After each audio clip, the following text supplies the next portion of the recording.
was going to start off with Tulsi Gabbard. We like Tulsi Gabbard. She makes excellent anti-interventionist arguments. She's one of the very few candidates that we ever see on the stage who champions that kind of, hey, we should not go into a new war without finishing the old wars, also without exit strategies, also a host of other reasons. Those are the reasons we have going in. We don't take any time to substantiate, et cetera, et cetera, et cetera. And for these reasons, Tulsi Gabbard is maligned pretty regularly. Now, there's some things in her record that are a little bit hard to explain, a little head-scratchy, or at least, you know, not things that she talks about herself or advocates for, but things that her critics relentlessly bring up. Oh, her dad and Modi and Indian stuff because she's Hindu and things and bad stuff. And it's like, she doesn't, oh, but the LGBTQ thing, it's like, well, her LGBTQ positions changed like way a long time ago, like before she ran for the House, like before Hillary Clinton's views changed. So it's no wonder, given her anti-interventionist views, that establishment press, establishment types, DNC insider types don't like her very much.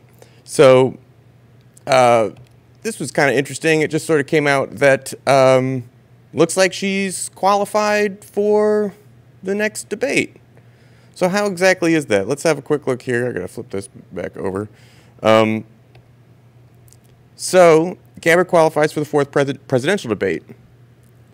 So, Republican Tulsi Gabbard became the 12th Democratic presidential candidate to qualify for the party's October primary debate on Tuesday after new polls showed her with 2% support in New Hampshire. To qualify for the October debate, candidates have to collect contributions from 130,000 unique donors and register at least 2% in 4 Democratic National Committee approval polls.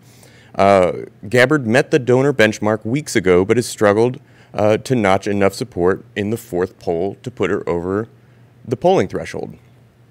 What changed on Tuesday after the Monmouth University poll showed that Hawaii Congresswoman with 2% support among registered New Hampshire Democrats and unaffiliated voters who are likely to vote in the crucial first in the nation primary on February 11th.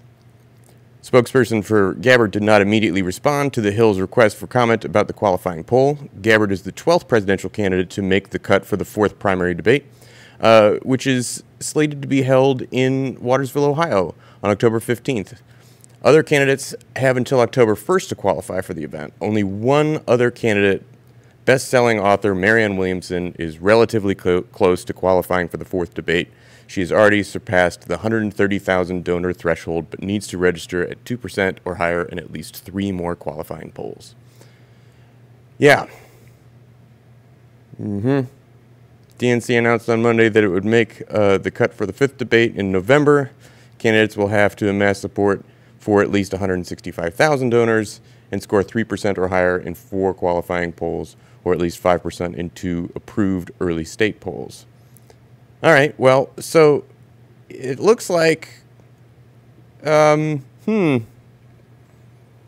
like she met those requirements.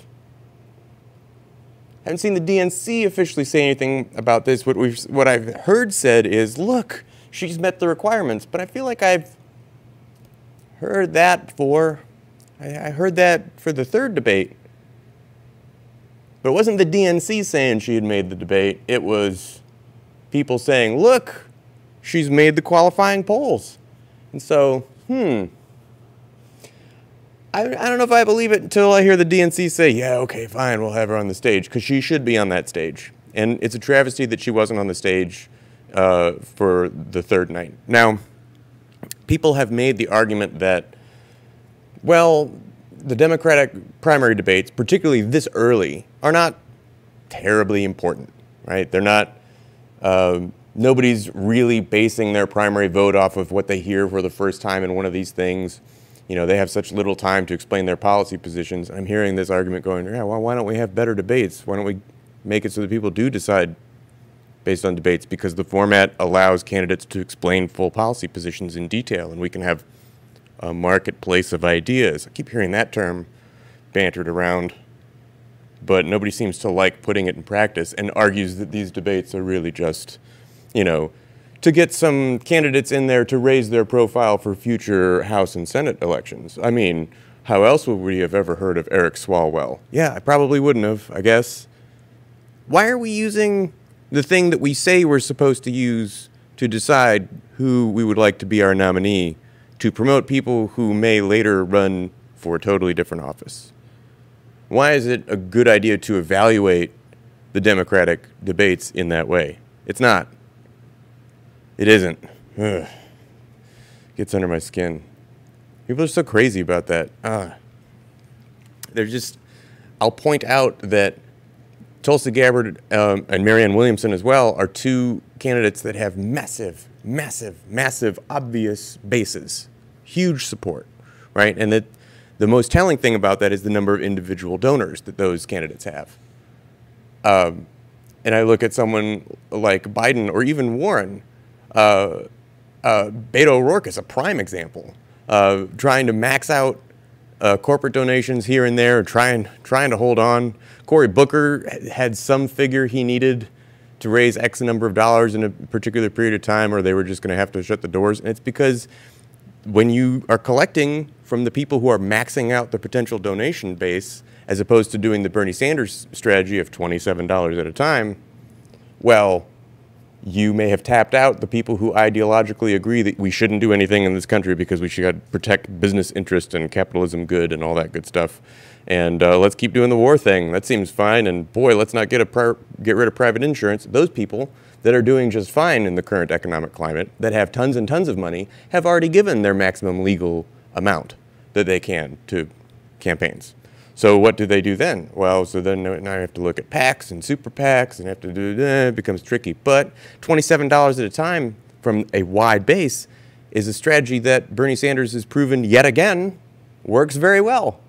He's, I think he's the fastest to 1 million donors of any candidate at this point in the race ever. I think that's the record that he holds. Of course, that's not going to stop CNN from going out there and being like, oh, there's this one poll, this one outlier poll where Elizabeth Warren did really well, and all of a sudden Bernie Sanders is in third place. I guess his campaign's over. He should think about packing it up, right?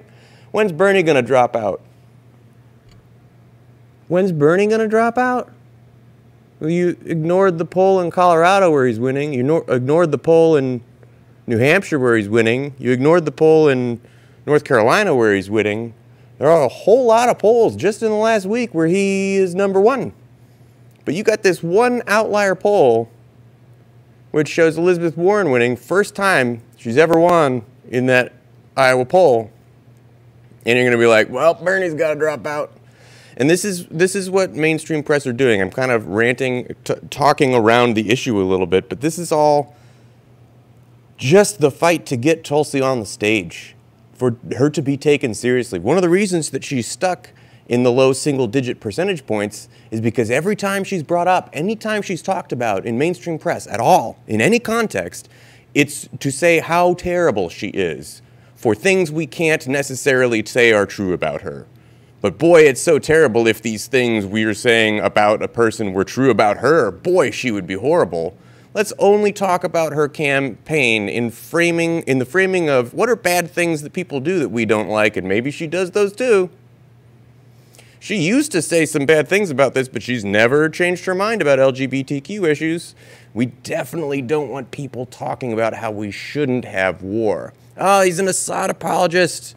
How could she? How dare she go do diplomatic missions in a place that we're trying to actively bomb and undermine its sovereign government through use of jihadist military forces, through several moderate rebels that definitely don't have ties to ISIS or Al-Qaeda or other jihadist groups? Yeah. Oh no, she spoke to the leader. Same with Modi, the Modi speaking to Modi thing. It's like, that was on a diplomatic mission, diplomatic trip with the Obama administration. Like, Obama spoke to Modi on that same trip. They're just, does that stick to the wall? No. Does that stick to the wall? Oh, that one might stick to the wall. We can't let those things stick to the wall, because it's just obfuscating from the actual point of her campaign. And we haven't really heard a lot from her recently. I think partially in response to some of this, to some of how effective she's been, and the campaign of just ignore her, and the only time you ever speak about her, smear her. And here I'm reading that she and Marianne Williamson are going to make the 4th debate, maybe. Well, Marianne Williamson's got a few more polls. Hopefully she can get her. We can get her on the debate stage too. She has a really excellent voice for reason on that stage. Like, she's at least someone who pierces through some of the nonsense political jargon that you'll hear thrown around. When Elizabeth Warren talks about Medicare for all, and you have to really strain your ears to listen for those wiggle words like affordable health care and access to health care, and you're like, wait. It's like this point I also always make, too, and we heard it in the first Democratic debate. I forget who said it. It was we need to reduce our dependence on foreign oil. Dude, why did you put the word foreign in there? I would have loved that sentence if it was, we need to reduce our dependence on oil. But why put the word foreign? Oh, you want to do fracking. Oh, and you want to do, you know, Keystone XL and more pipelines and offshore oil drilling, Alaskan oil fields. You want to do all that. I don't want to do all that. Reduce dependence on oil, not foreign oil, just oil. Energy independence. Whenever you hear energy independence, we want oil. Ugh, it's frustrating.